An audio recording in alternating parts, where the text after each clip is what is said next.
Pertanyaan saya ada 2, Pak. Oke. Yang pertama itu batasan-batasan apa yang menentukan antara sosiologi hukum dan juga ilmu hukum yang murni? Yang kedua, teori Utilitarianism.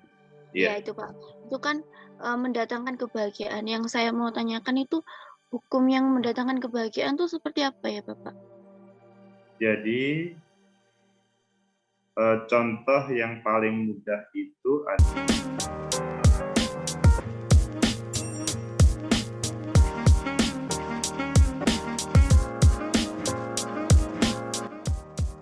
Baik, Assalamualaikum warahmatullahi wabarakatuh.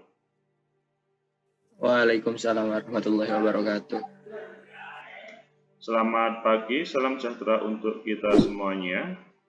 Kawan-kawan, hari ini merupakan pertemuan kedua dari mata kuliah Sosiologi Hukum dan pagi hari karena memang Mas Zafran sebagai PJ meminta untuk pagi hari di kelas sendiri, itu nggak apa-apa. Meskipun pada saat tertentu kita gabung 3 kelas, tapi pada saat tertentu kita sendiri juga nggak apa-apa. Yang pasti teman-teman bisa menikmati terkait dengan perkuliahan sosiologi hukum. Tadi teman-teman sudah saya tampilkan sebuah konten, semoga sudah melihat semuanya. Tetapi kalau tidak melihat pasti teman-teman akan rugi karena ia tidak bisa mengikuti. Meskipun saya akan menampilkan terkait dengan perkuliahan, maksudnya konten tadi sepintas saja.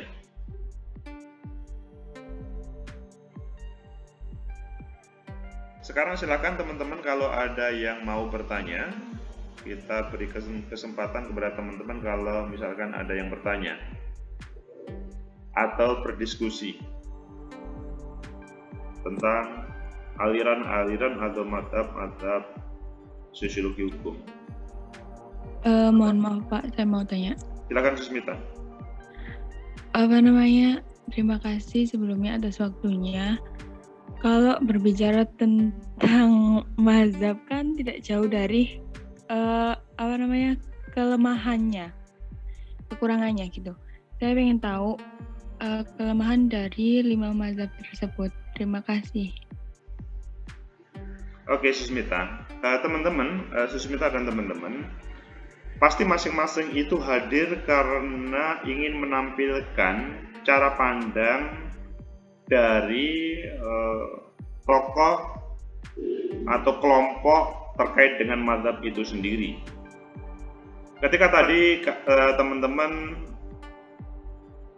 melihat ada misalkan aliran formalisme dan di sisi yang lain aliran utilitarianisme, maka yang muncul adalah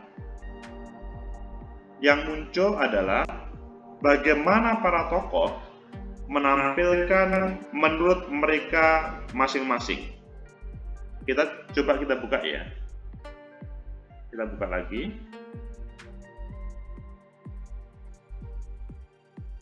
Ini formalistis. Ini adalah maka dia kekurangannya tanpa memperhatikan terkait dengan sebuah substansi hukum.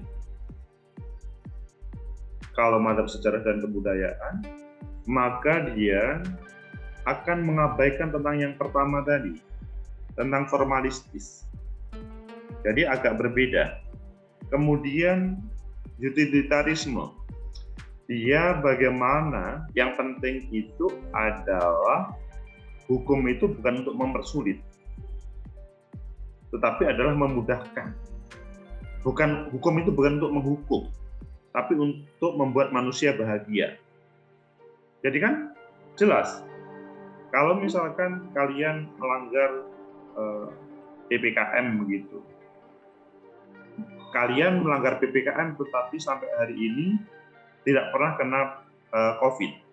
Tapi di tempat lain, ketika ada orang melanggar PPKM, maka dia dihukum. Padahal juga tidak ada masalah. Lah, ini kan kalau menurut aliran utilitarianisme, ini kok sepertinya mengada-ngada deh.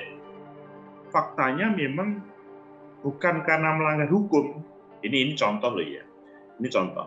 Ini bukan karena melanggar hukum yang kena COVID itu, ya karena memang kondisi lemah. Kalau sociological jurisprudensi ini adalah bagaimana ya culture pattern.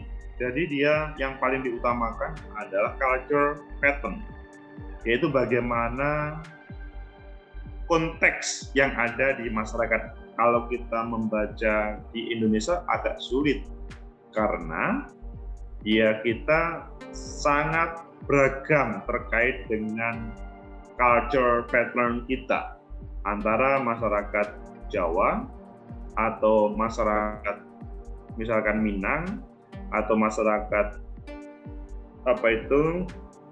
Dayak, bukan sedikit banyak tapi relatif berbeda. Kemudian realisasi hukum di sini adalah yang paling diutamakan adalah sosok sang penegak hukum, berbeda dengan yang mazhab formalistis. Di sini sangat terkait dengan teks-teks formal yang ada di dalam undang-undang. Kemudian kalau di sini adalah sangat terkait dengan substansial sebuah masalah kehidupan.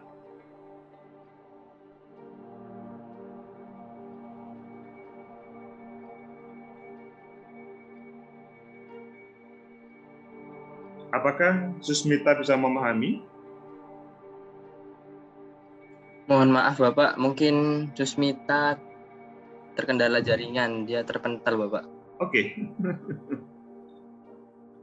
Oke, nggak apa-apa. Yang lain, silakan.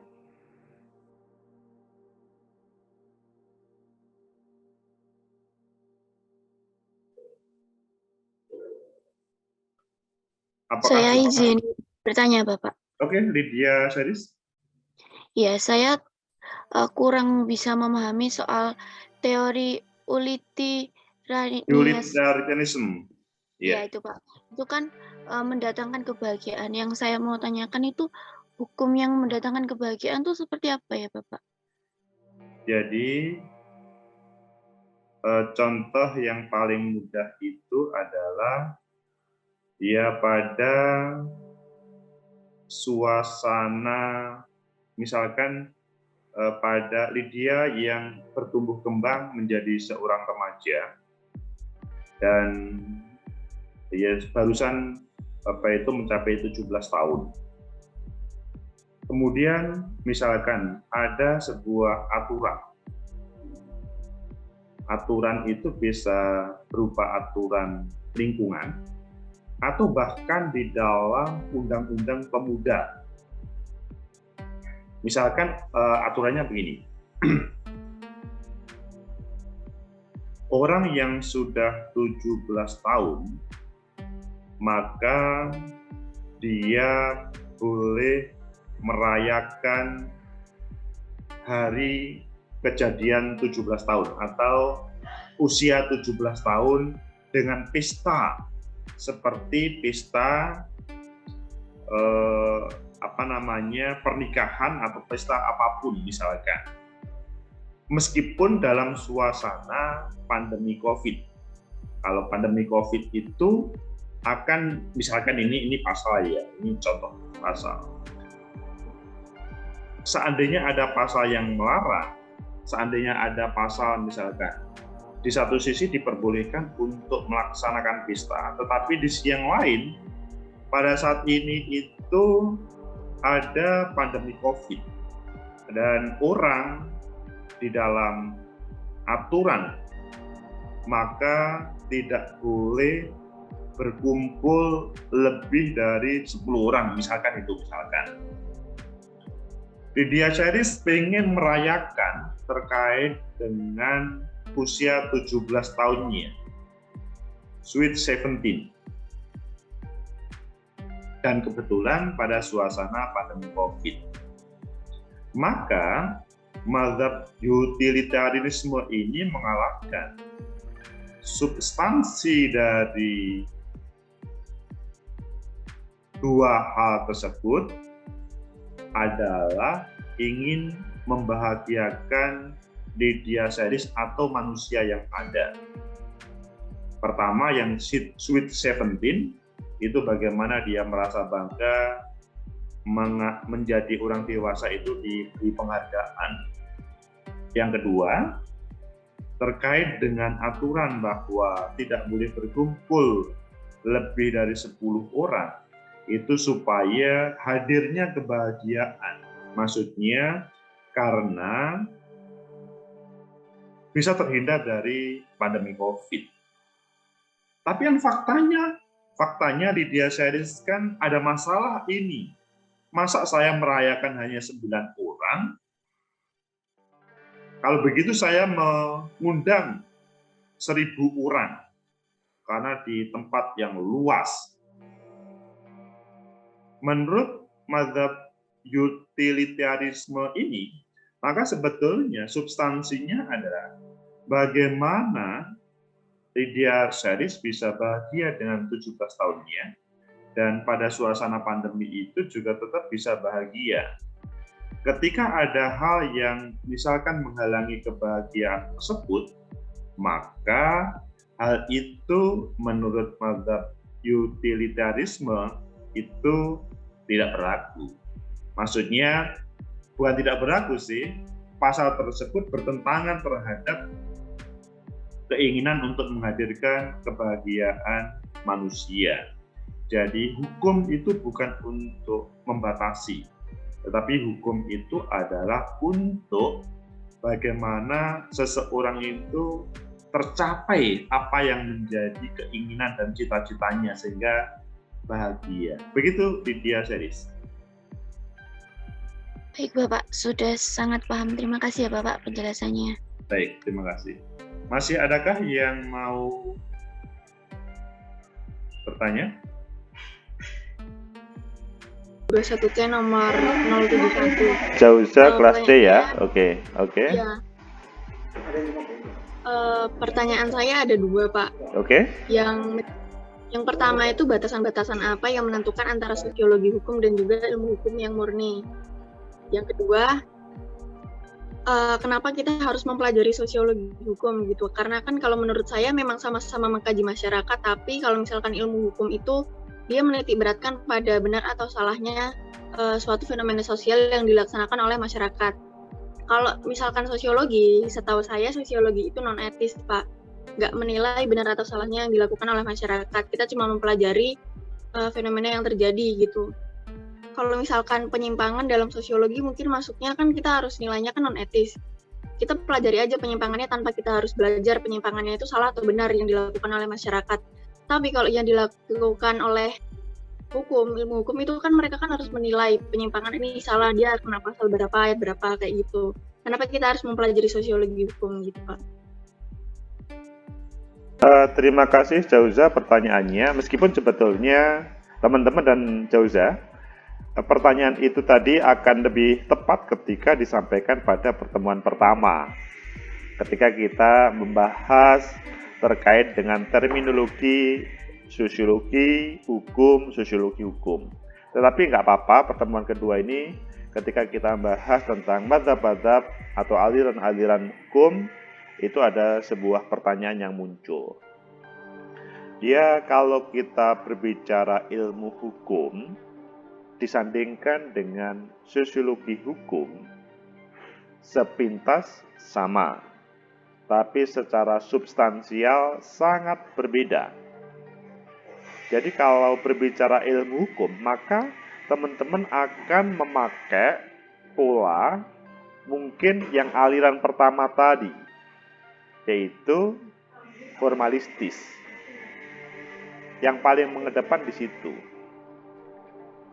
Padahal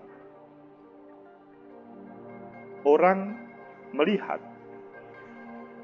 keberadaan hukum itu untuk apa sih? Atau dalam kehidupan sosial, ketika ada beberapa orang berkumpul, misalkan membentuk negara atau membentuk sebuah kelompok, maka pada dasarnya masing-masing itu tidak ingin terikat oleh orang-orang yang lain. Dia bebas dengan kehidupannya sendiri-sendiri. Lah, tetapi kebebasan seseorang itu akan dibatasi oleh kebebasan orang lain.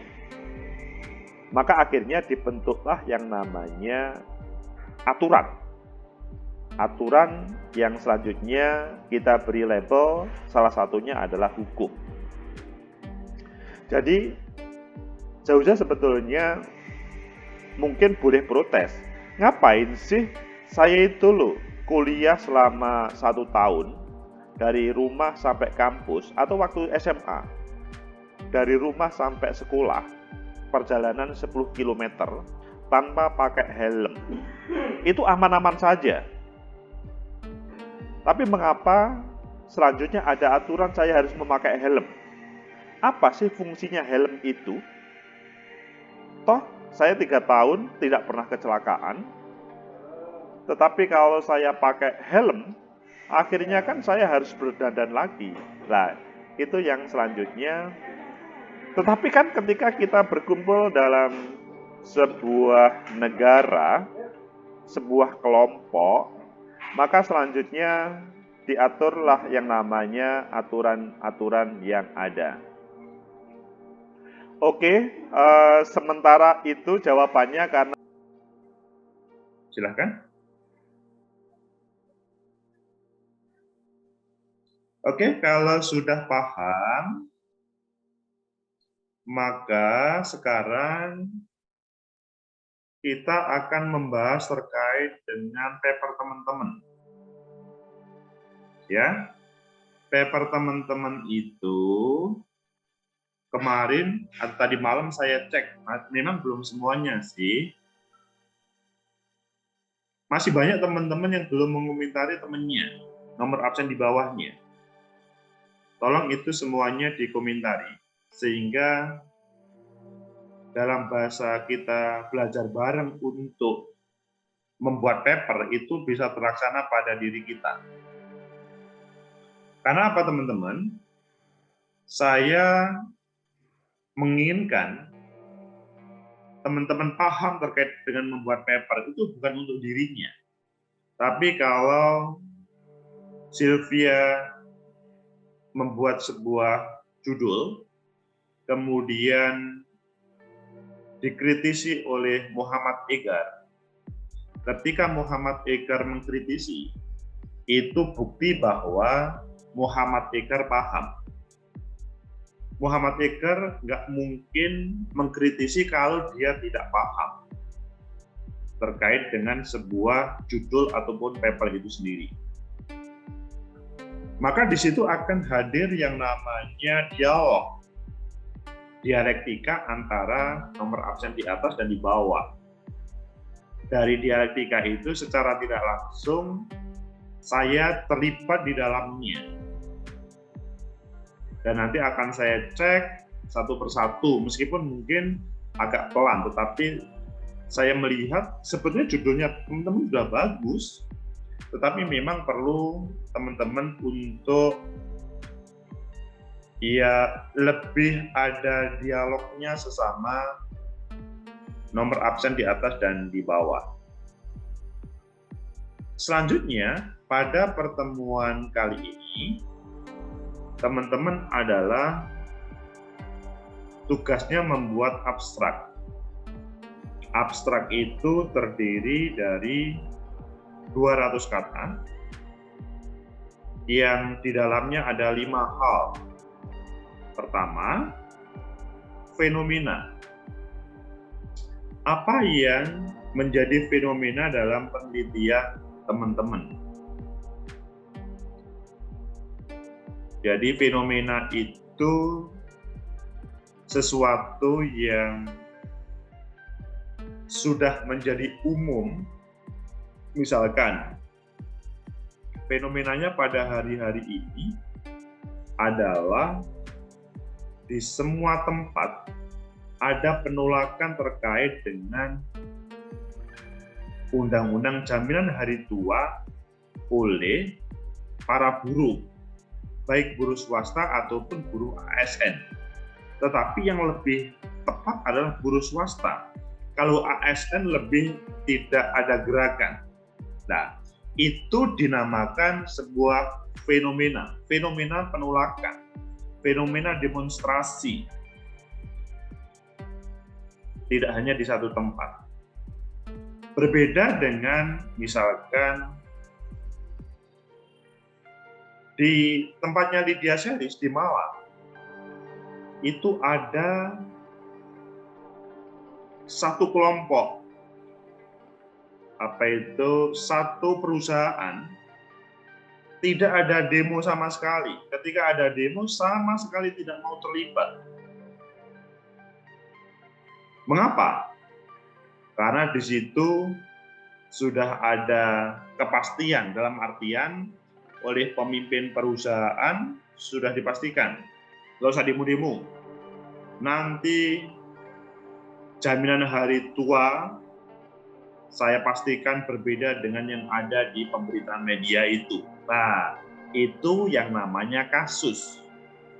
Misalkan perusahaan bentul yang ada di Malang misalkan, udah nggak usah pikir tentang jaminan hari tua, itu kami jamin. Meskipun di luar terjadi penolakan peraturan Menteri Tenaga Kerja nomor 2 tahun 2022, tapi sudah dikatakan oleh pimpinan bentul, misalkan kami tidak atau kami berbeda, kami sudah pastikan semua tenaga kerja akan tercover di hari tuanya, misalkan. Itu kasus. Case-nya hanya di Malang. Yang kedua, yang ditulis kedua adalah terkait dengan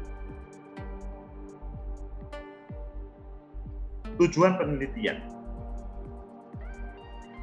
Apa yang menjadi tujuan penelitian teman-teman? Tujuan penelitian ini adalah bagaimana atau untuk mengungkap kasus demonstrasi para karyawan yang serentak se-Jawa Timur. Mengapa kok bisa terjadi serentak dan selanjutnya? Selanjutnya yang ketiga, itu adalah metode penelitian. Pakai metode apa yang akan digunakan? Yang paling sering teman-teman kualitatif, kuantitatif, dan yang lebih senang kualitatif. Meskipun sebetulnya ada banyak turunannya, tidak sebatas kualitatif, kuantitatif yang lebih detail. Selanjutnya keempat terkait dengan teori. Menggunakan teori. Teorinya siapa? Teorinya Weber kah? Teorinya Marx kah? Apa lebih teknisnya teori apa? Misalkan, ketika terjadi demonstrasi, maka teman-teman menggunakan teori konfliknya Marx. Karena di situ ada proses semacam klasifikasi, atau konflik itu membuat karyawan menjadi kaya ataupun miskin. Atau bahkan perusahaan menghadirkan, maksudnya merekrut karyawan, itu bertujuan untuk memiskinkan sehingga selanjutnya terjadi konflik. Maka yang paling tepat misalkan teori konfliknya Marx deh untuk meneliti ini, misalkan. Kemudian yang kelima adalah terkait dengan hasil penelitian. Loh Pak, kami kan belum meneliti. Bagaimana kami mendapatkan hasil? Ya memang kita belum meneliti. Tetapi minimal teman-teman sudah mempunyai asumsi awal. Atau dalam bahasa lainnya hipotesa. Kira-kira penelitian saya nanti dalam bahasanya Widya, hasilnya itu menurut Widya, para karyawan itu mengapa terjadi demonstrasi besar-besaran, ya karena memang merupakan hajat kehidupan dari setiap manusia untuk bagaimana memperjuangkan apa yang selama ini menjadi impian dari seorang karyawan. Bukan karena ada provokator. Selama ini yang berkembang adalah ada yang menunggangi terkait dengan demonstrasi itu. Ada provokator di balik demonstrasi itu. Nah, itu kan asumsi awal. Dalam proses penelitian sampai pertemuan ke-8, 9, teman-teman kan ingin membuktikan apakah asumsi awal tersebut itu benar terjadi. Atau dalam bahasanya kuantitatif, hipotesa awalnya teman-teman itu betul-betul bisa terbukti atau tidak, misalkan ketika teman-teman menggunakan survei misalkan. Itu teman-teman terkait dengan 5 hal di dalam abstrak maksimal 200 kata yang dalam minggu ini, maksudnya hari ini adalah hari Kamis, nanti malam minggu jam 23.00 harus sudah selesai ditulis di komen di YouTube. Kalau terlalu banyak mungkin nanti bisa di Google Drive, tapi ini minimal yang ditampilkan adalah di komen itu terkait dengan fenomenanya.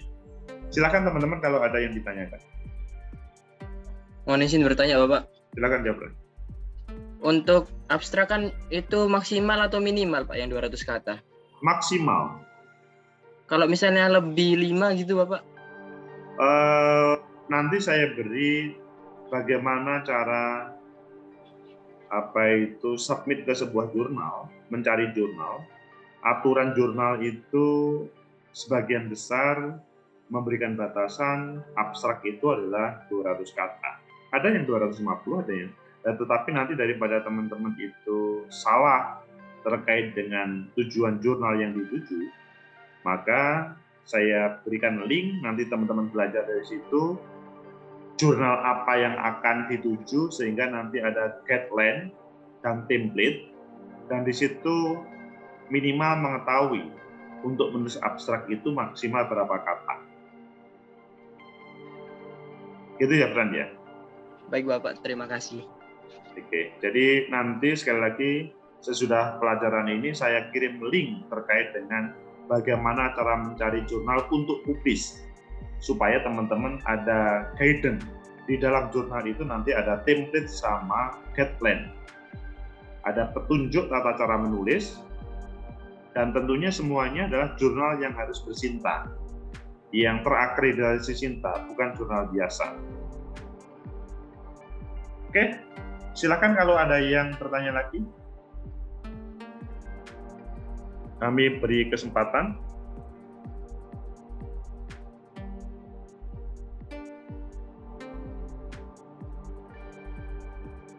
Jadi kalau sudah paham ya nggak apa-apa, langsung praktek saja. Nanti absensinya saya ikut Zafran saja. Ini 25 yang hadir. Berapa kelas? Berapa orang di kelas ini, Zafran?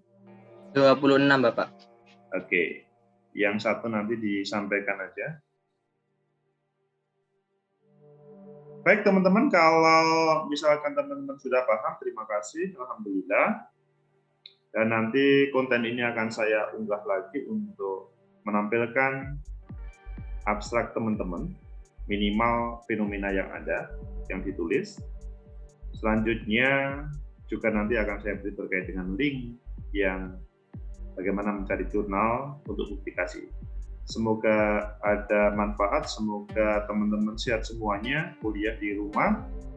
Kita seriusi untuk menulis ini, supaya nanti bisa terpublis, sehingga sudah tergugurkan tugas untuk publikasi ketika kita mau wisuda atau yudisium. Assalamualaikum warahmatullahi wabarakatuh. Waalaikumsalam warahmatullahi wabarakatuh. Terima kasih Bapak. Selamat pagi. Waalaikumsalam.